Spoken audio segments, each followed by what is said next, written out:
जय हिंद दोस्तों, मैं अखिल शर्मा आपका स्वागत करता हूं आपके अपने प्यारे से परिवार आपकी रोजगार में। आशा करता हूं आप सभी अच्छे हैं। प्यारे साथियों, हम पढ़ रहे थे छंद को और पिछली क्लास में हमने छंद के बारे में जाना कि छंद के 7 अंग होते हैं या 7 अवयव होते हैं जो निम्न थे: मात्रा, वर्ण, गति, यति, तुक, चरण और गण। यानी कि 7 अंग की बात करें तो पहला मात्रा,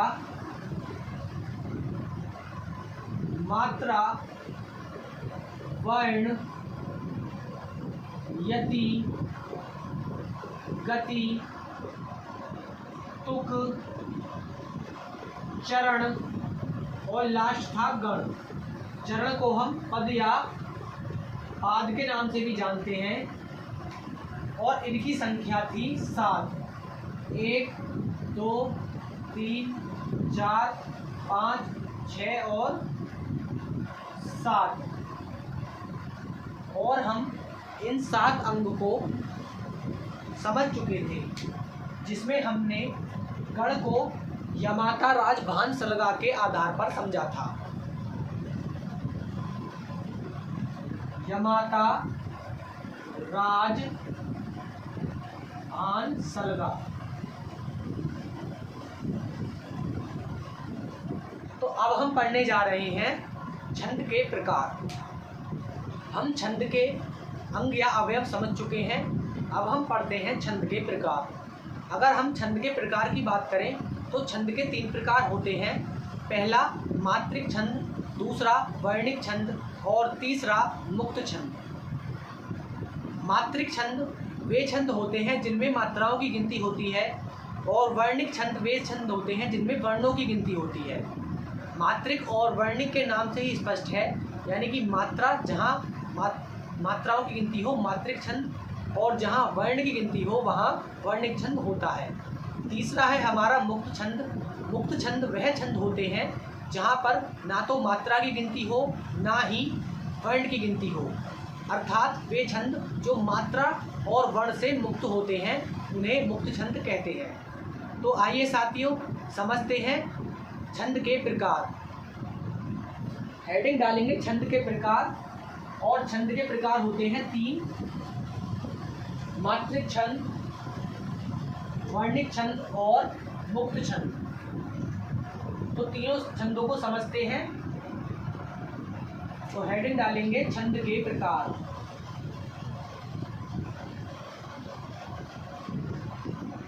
छंद के प्रकार जो कि 3 प्रकार के हैं। पहला है मात्रिक छंद।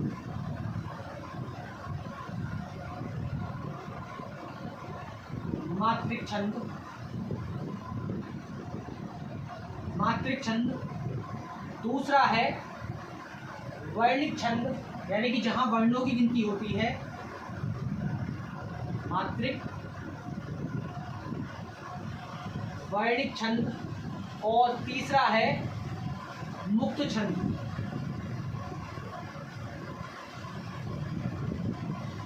मुक्त छंद।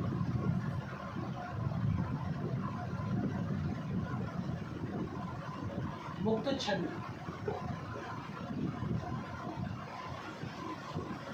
मात्रिक छंद वे छंद होते हैं जिनमें मात्राओं की गिनती होती है।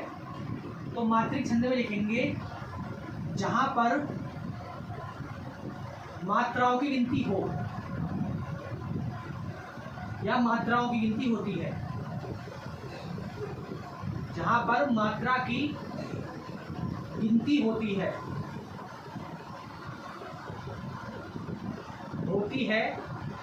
वहां मात्रिक छंद होता है।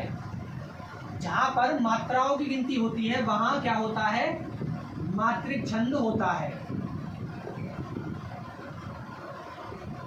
मात्रिक छंद होता है।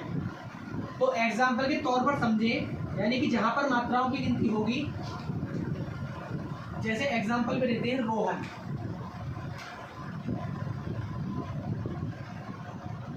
अब रोहन को तोड़ेंगे, तो रोहन को तोड़ेंगे रे, रे प्लस ओ प्लस है प्लस ए और प्लस ने प्लस ए।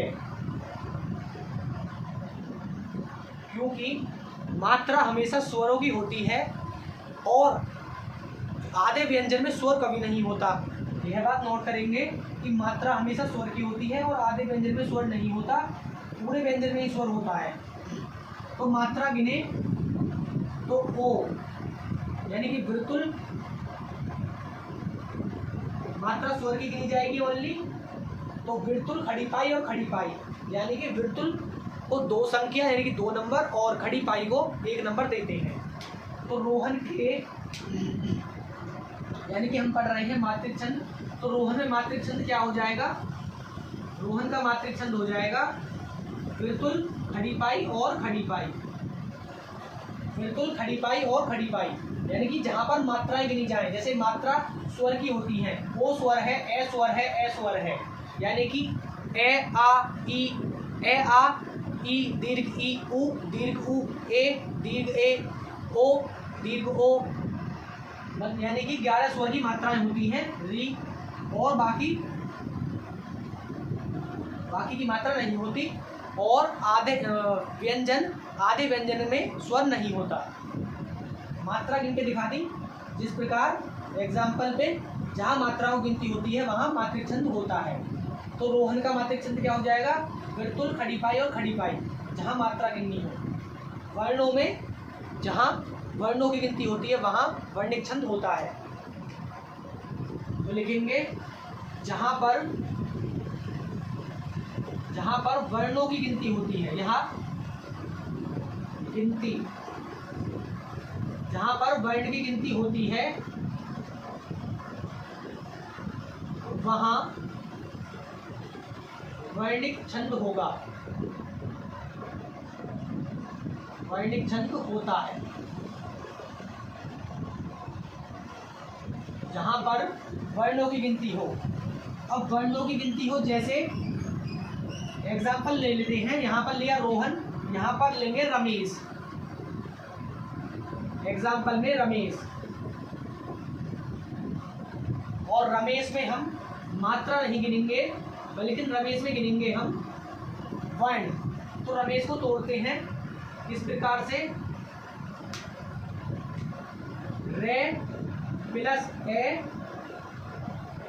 प्लस में प्लस ए यानी कि 1 प्लस से प्लस रमेश से प्लस ए। तो यहाँ पर वर्ण नहीं, मात्रा नहीं गिनी जाएंगी, वर्ण गिने जाएंगे। तो रे हो गया, मैं हो गया और से हो गया। तो यहाँ पर क्या है, 3 वर्ण है, 3 वर्ण है रमेश में। यहाँ पर मात्राएं नहीं गिनी जाएंगी, जैसे कि रमेश में ए है, तो यहाँ पर जैसे ये है, ये नहीं गिने जाएंगे, गिना जाएगा तो वर्ण, यानी कि वर्ण गिने जाएंगे, वर्ण। और जो हमने गिने हैं, जो नहीं गिने जाएंगे वो रॉन्ग और जो गिने जाएंगे वो राइट है। तो जहाँ पर मात्राएं गिनी जाती हैं वहाँ मात्रिक छंद, और जहाँ पर वर्ण गिने जाते हैं वहाँ वर्णिक छंद होता है। और जहाँ पर ना मात्राएं गिनी जाएं ना वर्ण गिने जाएं, अर्थात वे छंद जो मात्रा और वर्ण से मुक्त हो, वो क्या कहलाते हैं, मुक्त छंद कहलाते हैं। तो यहाँ पर लिखेंगे जहाँ मात्रा और वर्ण नहीं गिने जाते,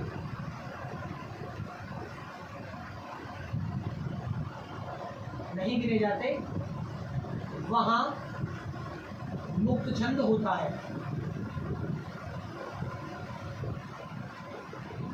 जैसे कोई शायरी या नई कविता, इसके एग्जाम्पल में लिखेंगे शायरी या नई कविता।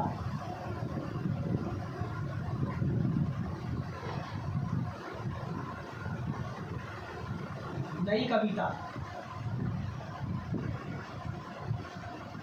या शायरी,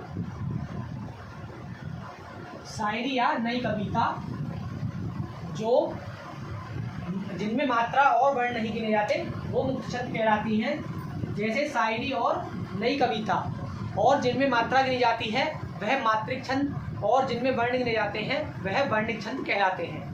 अब हम समझते हैं मात्रिक छंद को, यानी कि छंद 3 प्रकार के थे, पहला मात्रिक, दूसरा वर्णिक और तीसरा मुक्त छंद। तो अब हम समझ रहे हैं मात्रिक छंद को। मात्रिक छंद भी 3 प्रकार के होते हैं, सममात्रिक, अर्ध सममात्रिक और विषम मात्रिक। तो आइए अब समझते हैं मात्रिक छंद को। तो हेडिंग बनाएंगे मात्रिक छंद। मात्रिक छंद भी 3 प्रकार के होते हैं, पहला सममात्रिक, दूसरा अर्ध सममात्रिक और तीसरा विषम मात्रिक। तो हेडिंग में लिखेंगे मात्रिक छंद। मात्रिक छंद, मात्रिक छंद के प्रकार। मात्रिक छंद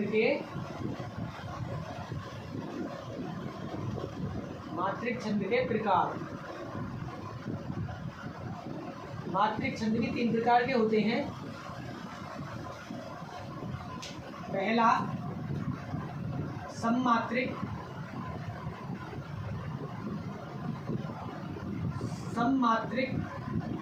दूसरा अर्ध सममात्रिक,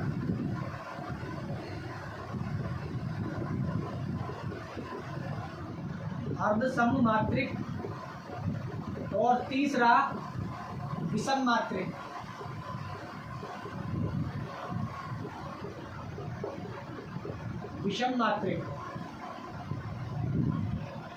यानी कि मात्रिक छंद 3 प्रकार के होते हैं, सममात्रिक, अर्ध सममात्रिक और विषम मात्रिक।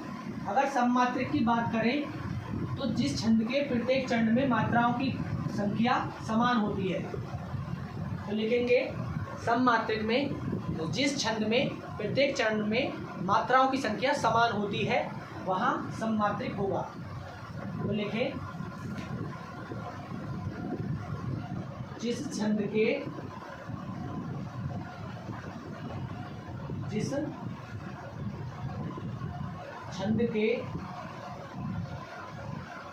प्रत्येक चरण में, जो सममात्रिक हम शुरू से समझते हैं, यानी कि मात्रिक छंद 3 प्रकार के होते हैं, सममात्रिक, अर्धसममात्रिक और विषम मात्रिक। अब हेडिंग डालेंगे सममात्रिक छंद।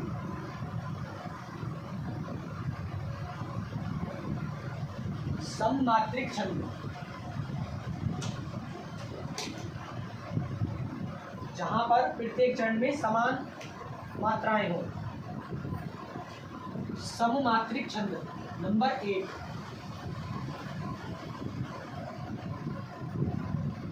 सममात्रिक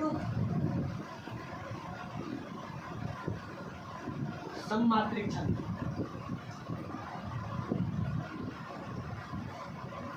सममात्रिक छंद में लिखेंगे जिस छंद के प्रत्येक चरण में मात्राओं की संख्या समान होती है। जिस छंद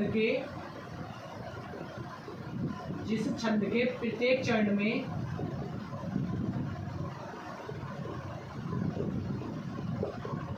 मात्राओं की संख्या समान हो।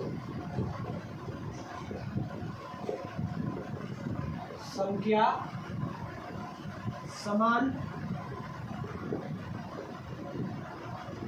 रहती है। जिस छंद के प्रत्येक चरण में मात्राओं की संख्या समान रहती है, मात्रा की संख्या समान रहती है, वहां सममात्रिक छंद होगा। सममात्रिक छंद होता है। और इसमें देखिए सममात्रिक छंद में 4 पंक्तियां होती हैं या 4 चरण होते हैं। लिखेंगे प्रत्येक चरण में 4 चरण होते हैं, यानी प्रत्येक में 4 चरण होते हैं। यानी कि सममात्रिक छंद। सममात्रिक छंद जहाँ पर जिस छंद में प्रत्येक चरण में मात्राओं की संख्या समान रहे वहाँ सममात्रिक छंद होगा। एग्जाम्पल में देखें, जैसे इसके एग्जाम्पल है, जैसे इनमें सममात्रिक में आते हैं कुछ, जैसे अहीर है, तोमर है, चौपाई है, रोला है, गीतिका है, हरी गीतिका है। इनमें कितनी मात्राएं आती हैं वो हमें याद करनी है। तो लिखेंगे सबसे पहले अहीर में आती हैं 11, तोमर में आती हैं 12, चौपाई में आती हैं 16। तो लिखेंगे सभी में, सबसे पहले लिखेंगे अहीर में आती हैं 11 मात्राएं, तोमर में आती हैं 12 मात्रा, तोमर में 12 मात्रा, चौपाई में आती हैं 16 मात्राएं, 16 मात्रा। और चौपाई एकमात्र ऐसा छंद है जिसमें यति नहीं होती और अंत में वृतुल आता है। तो इसमें लिखेंगे, चौपाई में लिखेंगे अंत में वृतुल आता है, अंत में वृतुल आता है और यति नहीं होती, यति नहीं होती। यानी कि चौपाई एकमात्र ऐसा छंद है जिसमें यति नहीं होती और अंत में क्या आता है, इसके वृतुल आता है। जैसे अहीर हो गया, तोमर हो गया, चौपाई होगी, अहीर, तोमर, चौपाई। और राधिका में 22, राधिका में 22 मात्रा, अहीर में 11, तोमर में 12, चौपाई में 16। और चौपाई एकमात्र ऐसा छंद है जिसमें यति नहीं होती और अंत में वृतुल आता है। यानी कि खड़ी पाई की संख्या 1 और वृतुल की 2। और क्या हो गया, राधिका में 22, रोला में 14, लिखेंगे रोला में कितनी मात्राएं होती है, 14 मात्राएं होती हैं रोला में। और लिखेंगे गीतिका, हरी गीतिका, ताटक, और लिखें, से मिटा दें और मात्राएं लिखें। जैसे गीतिका, हरी गीतिका, ताटक, वीराला।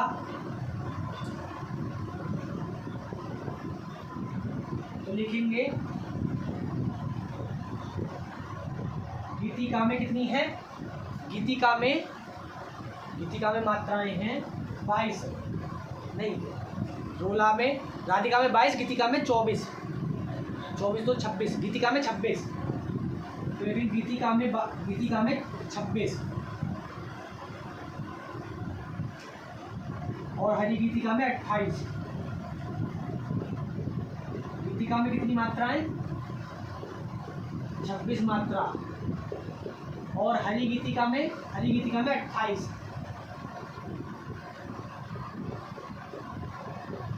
हरी गीतिका में कितनी हो जाएंगी फिर, 28 मात्रा। यानी कि गीतिका में 26 मात्रा, हरी गीतिका में 28 मात्रा। ताटक है और भी है, ताटक है, वीराला है। और देखिए जैसे सरसी में 27 मात्राएं और ताटक में 30 मात्रा। और वीराला में 31 मात्रा। वीर और आला, वीराला में कितनी, 31 मात्राएं होती हैं। यानी कि हमने सममात्रिक छंद में देखा कि अहीर में 11 मात्राएं, तोमर में 12 मात्राएं, चौपाई में 16 मात्राएं, राधिका में 22 मात्राएं, रोला में 14 मात्राएं, गीतिका में 26 मात्राएं, हरी गीतिका में 28 मात्राएं, ताटक में 30 मात्राएं, वीराला में 31 मात्राएं, ये हमें मात्राएं सभी याद रखनी है। सरसी में 27 मात्राएं और एक तरफ और लिख लें जो हमारे बच गए, जो हमने पहले लिखे थे। जैसे अहीर में कितनी 11, तोमर में कितनी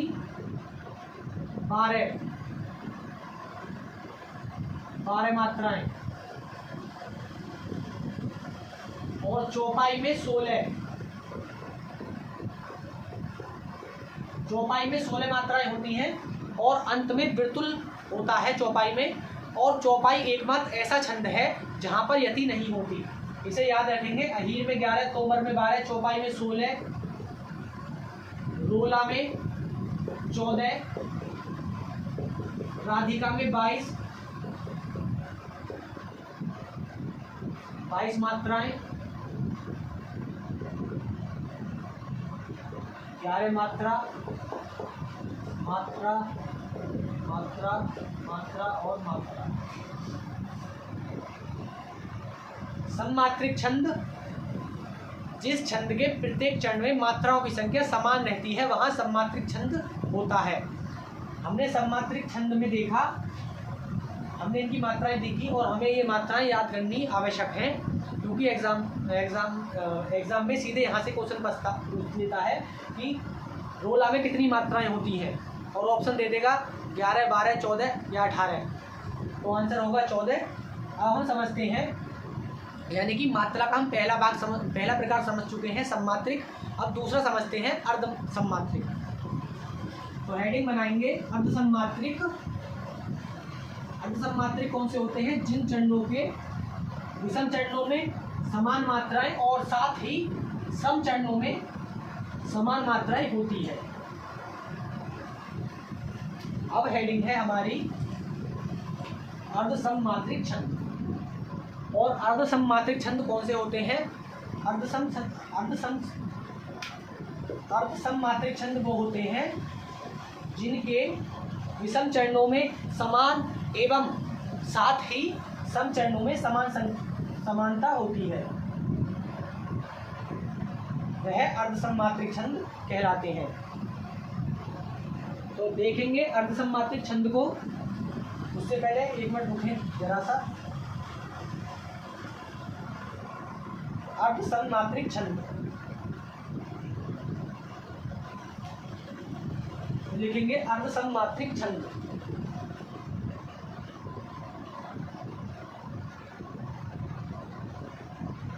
अर्ध सममात्रिक, अर्ध सममात्रिक को समझते हैं कि जिस छंद के विषम चरणों में समान तथा साथ ही लगा दें सम चरणों में समानता होती है, समान मात्राएं होती है। तो लिखेंगे जिस छंद के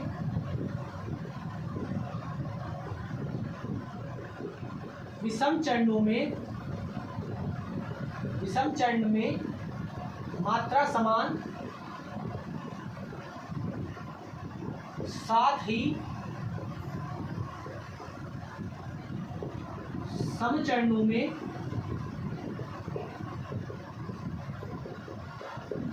मात्रा की संख्या समान होती है, संख्या समान होती है, वहां अर्ध सममात्रिक छंद होता है। अर्ध सममात्रिक छंद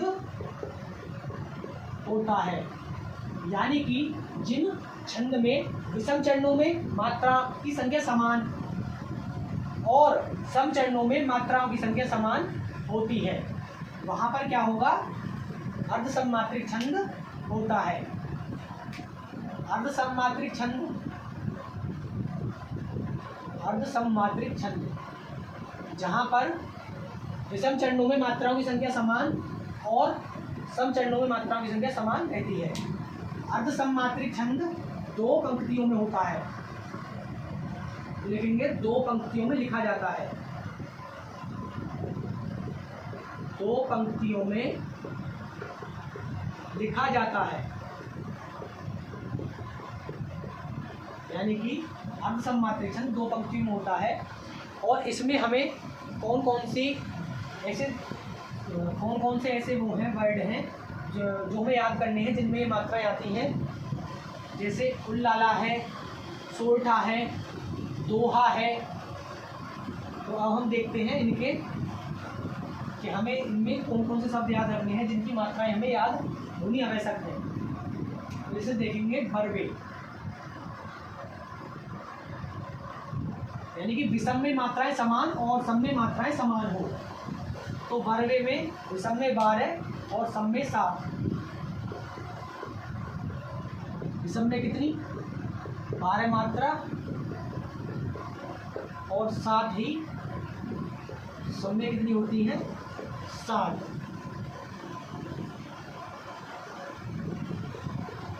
7 मात्रा और 12 मात्रा, यानी कि एक शब्द है बरवे। बरवे में विषम में जहाँ समान हो और सम में समान हो, यानी कि विषम में 12 मात्रा और सम में 7 मात्रा। और देखें जैसे दोहा, सोरठा। दोहा में कितनी 13, विषम में 13, विषम में 13 और सम में कितनी सम में 11 मात्रा। दोहा के बाद आ जाएगा सोरठा। दोहे का उल्टा होता है सोरठा। तो यहाँ विषम में कितनी आ जाएंगी, विषम में आ जाएंगी 11 क्योंकि इसका उल्टा होता है, और सम में आ जाएंगी 13। यहाँ पर लिखेंगे उल्टा होता है या किसी दोनों पे, यानी कि दोहे का उल्टा सोरठा या सोरठा का उल्टा दोहा उल्टा होता है। और उल्लाला, उल्लाला किसमें आ जाएगा, उल्लाला में 15 और 13 मात्राएं, यानी कि विषम में 15 मात्रा और सम में 13 मात्रा। उल्लाला में टोटल मात्रा कितनी 28 मात्राएं होती हैं, यानी कि सम में 15 मात्रा और विषम में 13 मात्राएं। जहाँ पर जिस छंद में विषम में मात्राएं समान और साथ ही सम में मात्राएं समान होती हैं वहाँ अर्धसम मात्रिक छंद होता है। जैसे हमने देखा बरवे, दोहा, सोरठा, उल्लाला को। अब हम समझते हैं सोरठा और रोला में अंतर क्या है। तो हेडिंग डालेंगे रोला और सोरठा में अंतर, क्योंकि इन दोनों में ही 24 मात्राएं आती हैं, परंतु इनका अंतर समझना जरूरी है। तो एक तरफ डालेंगे सोरठा और एक तरफ डालेंगे रोला। एक तरफ तो सोरठा और एक तरफ आ जाएगा रोला। इन दोनों में ही 24 मात्राएं होती हैं। तो सबसे पहले तो इसमें लिखेंगे, यानी कि इनकी मात्राएं होती हैं, जैसे सोरठा की होती हैं 11 और 13, 11 और 13 मात्राएं, क्योंकि इन दोनों में ही 24 मात्राएं होती हैं। और सोरठा में 11 और 13 मात्रा। सोरठा की बात करें तो ये होता है अर्धसम मात्रिक, और रोला की बात करें तो ये होता है सम मात्रिक। तो इसमें लिखेंगे सोरठा में अर्धसम मात्रिक,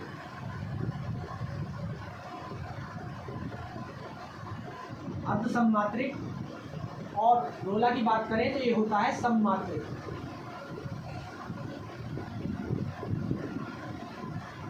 सोरठा की बात करें तो सोरठा 2 चरणों में होता है और रोला 4 चरणों में होता है।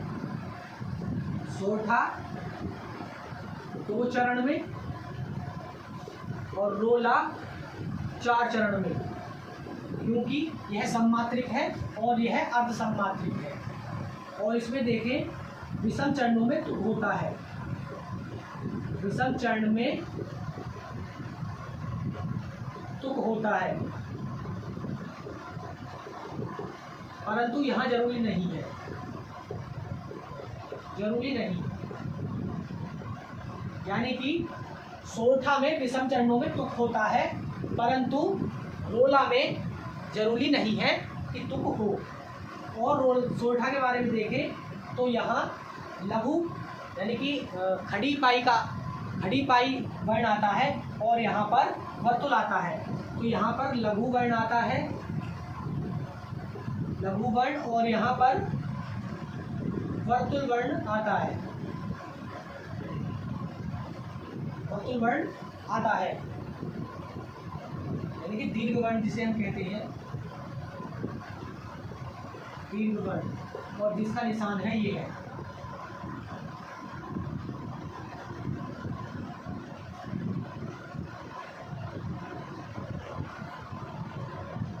ये वाला। और लघु वर्ण यानी कि खड़ी पाई।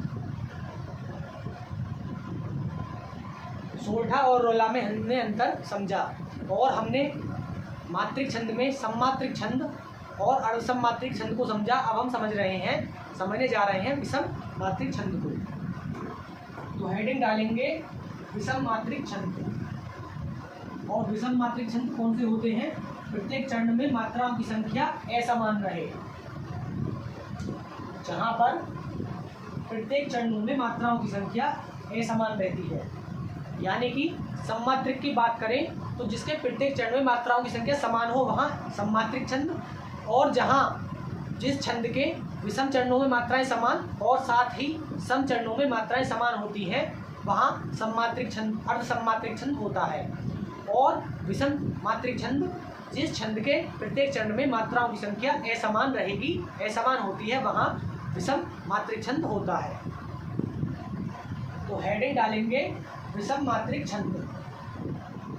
विषम मात्रिक छंद होते हैं जिस छंद में मात्राओं की संख्या असमान रहे।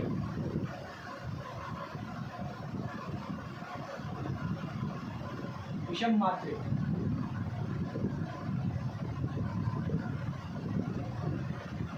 विषम मात्रिक में लिखेंगे जिस छंद के प्रत्येक चरण में मात्राओं की संख्या असमान रहती है। जिस छंद के प्रत्येक चरण में मात्राओं की संख्या असमान रहती है।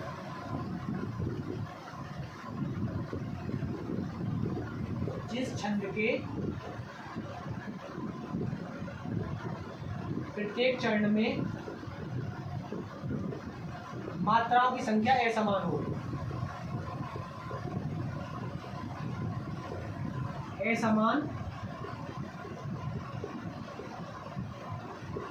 असमान हो या असमान रहती है वहां विषम मात्रिक छंद होगा। विषम मात्रिक छंद होता है और इसमें 6 पंक्तियां होती हैं। 6 पंक्तियां होती हैं। जैसे इसमें आ जाएगा कुंडलिया। एक हमें शब्द याद रखना है, कुंडलिया। तो लिखेंगे पहला कुंडलिया,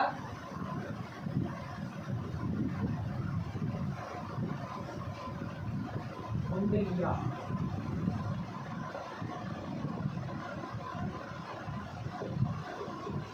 यानी कि इसमें 6 पंक्तियां होती हैं, तो ये टूटेगा दोहा प्लस रोला में। रोला की 4 पंक्तियां और दोहा की 2 पंक्तियां, तो कुल मिलाकर कितनी हो गई? 6 पंक्तियां। क्योंकि इसमें 6 पंक्तियां होती हैं तो कुंडलिया लिया, कुंडलिया को हमने दोहा और रोला में तोड़ दिया। और जैसे देखें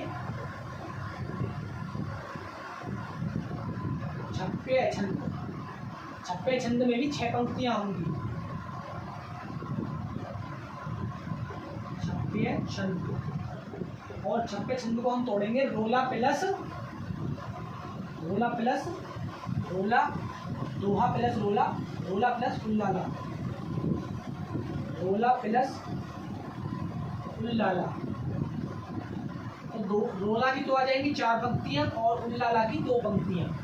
रोला की यहाँ पर 4 पंक्तियाँ होती हैं और उल्लाला की 2, यानी कि 6 पंक्तियाँ जहाँ होती हैं वहाँ विषम सममात्रिक छंद होता है, और जहाँ पर 2 पंक्तियाँ होती हैं वहाँ पर अर्ध सममात्रिक छंद होता है, और जहाँ पर 4 पंक्तियाँ होती हैं यानी कि 4 चरणों में जो वाक्य होता है वहाँ पर क्या होता है, वहाँ पर सममात्रिक छंद होता है।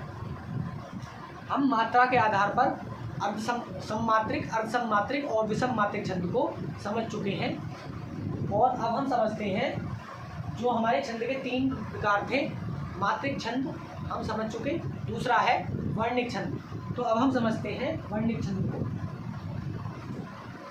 और वर्णिक छंद में हम देखेंगे, हम ऐसे शब्द देखेंगे जिनमें वर्णों की संख्या हमें याद करनी पड़ेगी, जो हमारे लिए बेहद आवश्यक है। तो हेडिंग डालेंगे वर्णिक छंद, और वर्णिक छंद में हम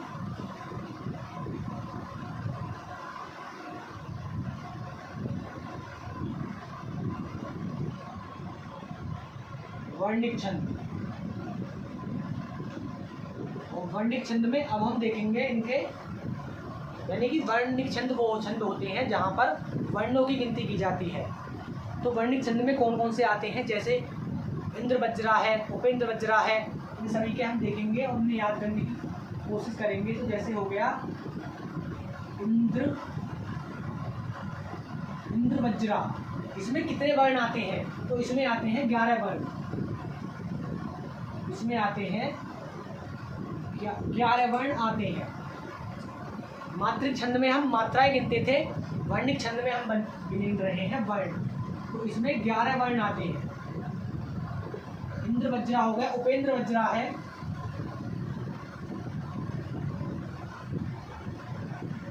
उपेंद्र वज्रा में भी कितने वर्ण आते हैं, 11 वर्ण।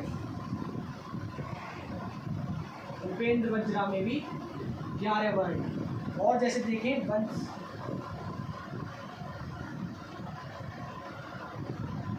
वंश में कितने आते हैं, 11 11 12। इंद्र वज्रा, उपेंद्र वज्रा, वंश में 12 वर्ण, यानी कि जहाँ पर मात्राएं गिनी जाती हैं वह मात्रिक छंद, और अब हम पढ़ रहे हैं वर्णिक छंद, तो हम गिनेंगे वर्ण। और जैसे देखें द्रुत विलंबित, द्रुत विलंबित,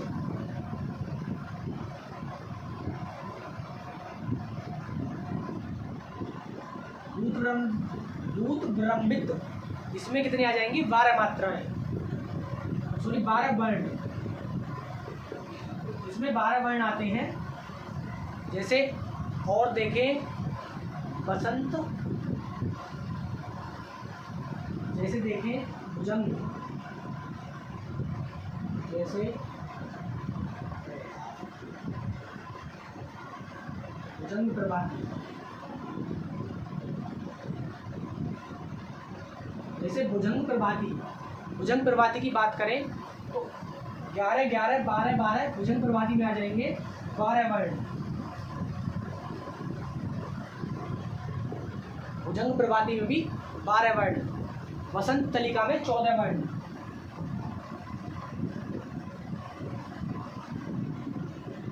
वसंत तलिका में कितने, 14 वर्ण। मात्राओं में मात्राएं गिनी जाती हैं और वर्णिक छंद में वर्ण गिने जाते हैं। जैसे इंद्र वज्रा में 11, उपेंद्र वज्रा में 11, वंश्य में 12,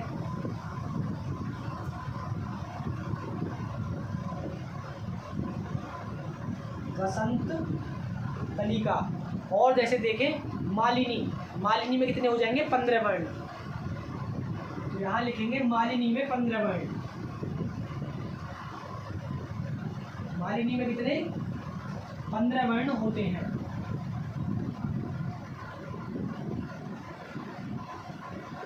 मालिनी में 15 वर्ण।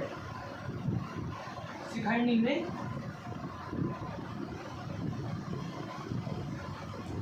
मालिनी में 15,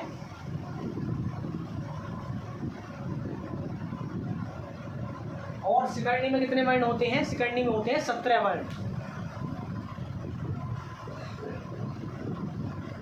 17 वर्ण। इंद्र वज्रा, उपेंद्र वज्रा, वंशय, द्वितीय, वसंत, मालिनी और शिखरणी में 17 वर्ण। सव्या में होते हैं 22 से लेकर 26 वर्ण। तो लिखेंगे सव्या। सव्या में होते हैं 22 से लेकर 26 वर्ण। और सव्या में आ जाती हैं मालिनी, मालिती, मलिका। जैसे लिखे, अगर ये सव्या है ना तो यहाँ पर मालिनी सव्या, मालिनी सव्या में कितने हो जाएंगे? 22 वर्ण, क्योंकि 22 से 26 वर्ण सव्या में होते हैं। मालिनी में सव्या। मालिती, मालती में, मालती सव्या में 23 वर्ण, सॉरी 23 वर्ण। मालिनी, मालिती, मलिका,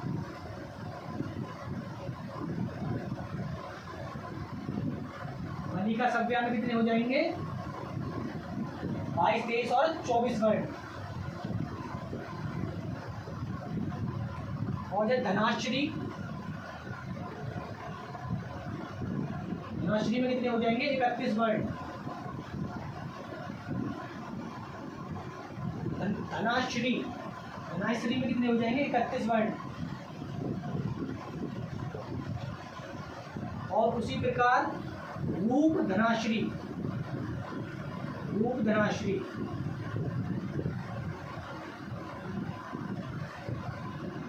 रूप धनाश्री में कितने हो जाएंगे? 32 वर्ण। धनाश्री, रूप धनाश्री। और देव धनाश्री में कितने हो जाएंगे? देव धनाश्री 33 वर्ण। 33 वर्ण। यानी कि हम पढ़ रहे हैं वर्णिक छंद, और वर्णिक छंद में हमें वर्ण कितने होते हैं हमने देखा। जैसे इंद्र वज्रा, उपेंद्र वंद्या, वंश्य, द्वितीय, भुजंग प्रभाती, वसंतलिका, मालिनी, शिखरणी, सव्या, मालिनी सव्या, मालती सव्या, मलिका सव्या, धनाश्री, रूप धनाश्री, देव धनाश्री, और एक और है पवित्र, उसे लिखे यहाँ पर।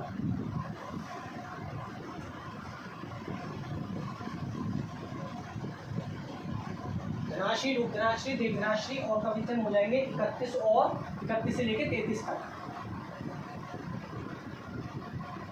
31 से लेकर 33 तक 31 होंगे।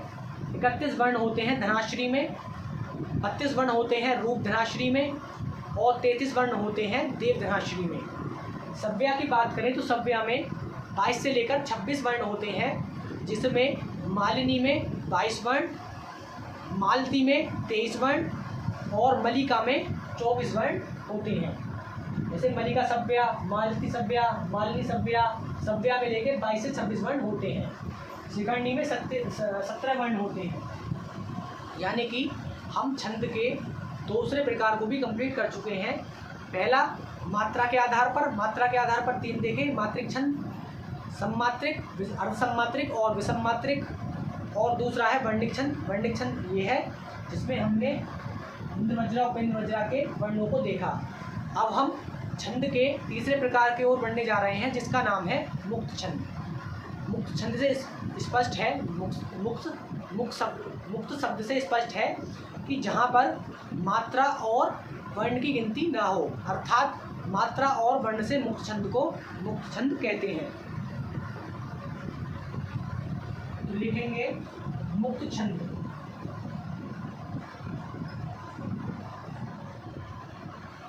और मुक्त छंद में एग्जाम्पल लिखेंगे, जैसे मुक्त छंद में कौन कौन से आते हैं। जैसे मुक्त छंद में आ जाएगा कितने कितने नाम गिनाऊं, उसके कितने कितने नाम गिनाऊं, उसके कितने काम बताऊं, समय मुसाफिर सबसे आगे, समय सिकंदर सीजन अबाउट। और एक दूसरा आ जाएगा रघुवर, दूसरा है रहीमन पानी राखिए, बिन पानी सब सून, पानी गए ना उगरे मोती, मानुष चून। तो लिखेंगे मुक्त छंद।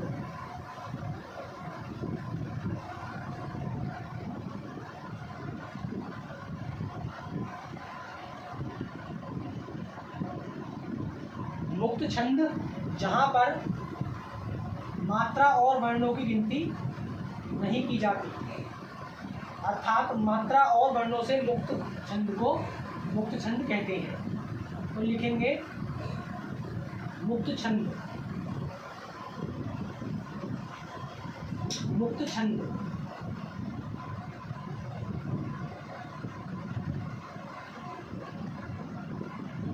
मुक्त छंद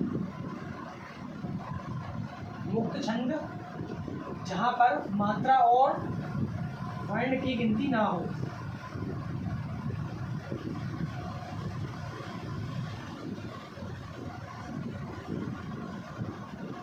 मुक्त छंद।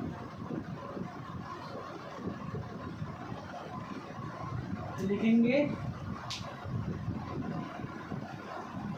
जिस छंद के प्रत्येक चरण में, जिस छंद के प्रत्येक चरण में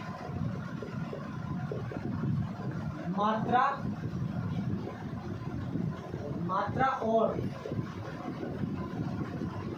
वर्ण, जिस छंद के प्रत्येक चरण में मात्रा, जिस छंद के प्रत्येक चरण में ना तो मात्रा और ना ही वर्ण की गिनती हो,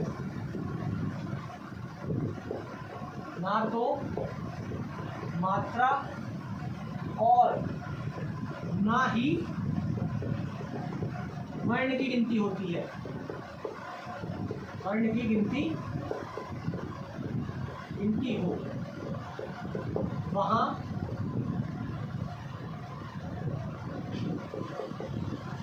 मुक्त छंद होगा।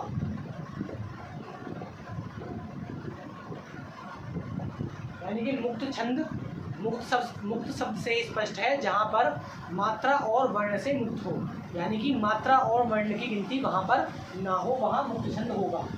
जैसे कितने कितने नाम गिनाऊं, उसके किससे काम बताऊं, समय मुसाफिर सबसे आगे, समय सिकंदर शीश नवाऊं। इसमें जब हम वर्ण और मात्राओं को गिनना सही रूप से सीख जाएंगे तो हम जानेंगे कि इसमें कुछ समान नहीं है। तो देखिए जैसे कितने कितने नाम गिनाऊं, उसके किससे काम बताऊं।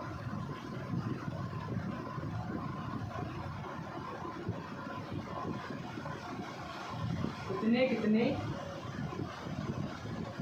नाम गिनाऊं,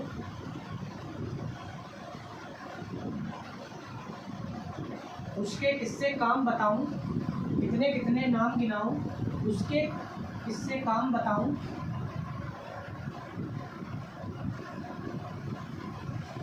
उसके किससे काम बताऊं, समय मुसाफिर सबसे आगे, समय सिकंदर शीश नवाऊं। कितने कितने नाम गिनाऊं, उसके किससे काम बताऊं। समय मुसाफिर सबसे आगे,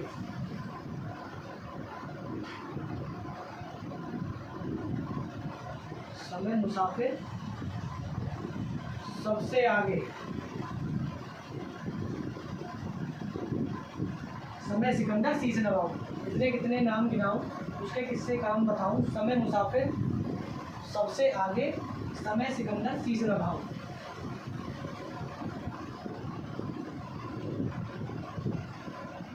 समय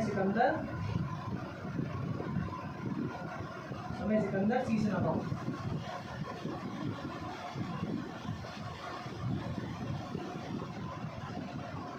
मुक्त छंद जहाँ पर मात्रा और वर्ण की गिनती ना हो, अर्थात वह छंद जो मात्रा और वर्णों से मुक्त होता है वहाँ मुक्त छंद होगा। एग्जाम्पल में हमने समझा कितने कितने नाम गिनाऊं, उसके किस्से काम बताऊं, समय मुसाफिर सबसे आगे, समय सिकंदर शीश नवाऊं। और जैसे रहीमन पानी राखिए, बिन पानी सब सून, पानी गए ना उबरे मोती मानुष चून। और एक और आ जाएगा इसमें, वह तोड़ती पत्थर, वह तोड़ती पत्थर देखा मैंने उसे इलाहाबाद में पथ पर। वह तोड़ती पत्थर देखा मैंने उसे इलाहाबाद में पथ पर। और एक और था, रहीमन पानी राखिए, बिन पानी सब सून, पानी गए ना उबरे मोती मानुष चून। मुक्त छंद भी पढ़ लिया हमने। छंद के 3 प्रकार थे, मात्रिक छंद, वर्णिक छंद और मुक्त छंद। मात्रिक छंद भी 3 प्रकार का था, सम्मात्रिक, अर्धसम्मात्रिक और विसम्मात्रिक। वर्णिक छंद में हमने शब्द देखे और उनके उसमें कितने वर्ण आते हैं, जैसे इंद्र वज्रा, उपेंद्र वज्रा, सभ्या, मालती सभ्या, मालिनी सभ्या, शिखरणी, इनमें कितने वर्ण आते हैं वो हमने देखे। और मात्राओं में हमने जैसे अहीर में 11 मात्रा, अहीर में 11, तोमर में 12, चौपाई में 16, रोला में, इन सभी में हमने मात्राएं देखी। और वर्ण में वर्णों को किसमें कितने वर्ण आते हैं वो हमने पढ़ा। और अंत में हमने मुक्त छंद को समझा। तो हमारा छंद चैप्टर कंप्लीट हो चुका है। अब मिलते हैं नए चैप्टर के साथ जिसका नाम है अलंकार। तो मिलते हैं अगली क्लास में, तब तक के लिए जय हिंद, जय भारत।